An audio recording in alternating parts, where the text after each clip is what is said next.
किसी ने बड़े कमाल की बात कही है कि माँ वो बैंक है जहां दुखों को, भावनाओं को जमा किया जाता है, और पिता वो क्रेडिट कार्ड है जिसके पास बैलेंस ना होते हुए भी बच्चों की हर ख्वाहिश को पूरी करने की कोशिश करता है। नमस्ते दोस्तों, मेरा नाम है आरजे कार्तिक। एक छोटी सी कहानी सुनाता हूं, बहुत ही इमोशनल कहानी। इसे किरण राज पुरोहित जी ने लिखा है।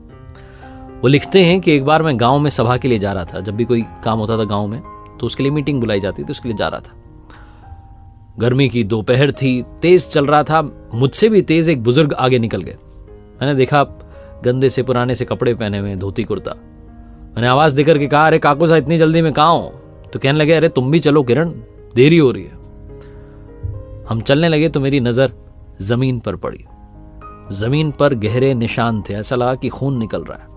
मैंने उनसे कहा, काकू साहब आपके पैरों से खून निकल रहा है। तो मुझे डांट करके कहने लगे कि तेरे पिता से 2-3 दिवाली बड़ा हूं, काका नहीं हूं तेरा। तो मैंने कहा, दादा आपके पैरों से खून निकल रहा है, शायद कांटा चुभ गया है। तो उन्होंने फिर से मुझे डांट दिया, कहने लगे कि अरे जो आजकल के बच्चे हैं छोटे मोटे कंकड़ों से, कांटों से डर जाते हैं, हमारे जैसे नहीं डरते। और तेरे ये कपड़े के जूते मेरे देख, देसी चमड़े की पग रखियां हैं, जूते हैं, कहने लगे। मुझे समझ में नहीं आ रहा था कि क्या हो रहा है, कहां से खून बह रहा है। हम चलते जा रहे थे, उनके पैरों की तरफ बार बार देखने की कोशिश कर रहा था, और बार बार मुझे बातों में उलझा रहे थे।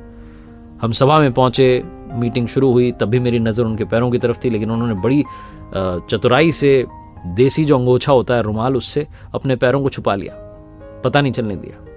बाद में सभा खत्म होने के बाद जब मैं जूते पहनने लगा तो फिर से मेरी नजर उनकी पगरखियों पर गई।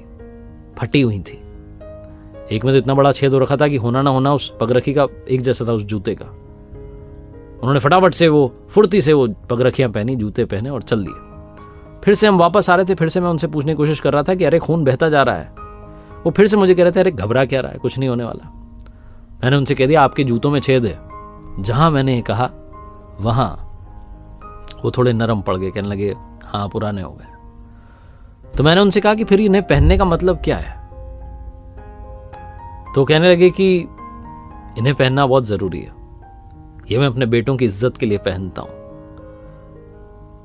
तो मैंने उनसे पूछा कि बेटों की इज्जत के लिए पहनते हो, जूते तो फटे हुए हैं। तो भावुक हो गए, रेत के टीले पर बैठ गए और कहने लगे कि मेरी पत्नी की 2 साल पहले मृत्यु हो गई। 2 बेटे, एक परदेश में रहता है, एक शहर में रहता है, मेरे पास नहीं रहते।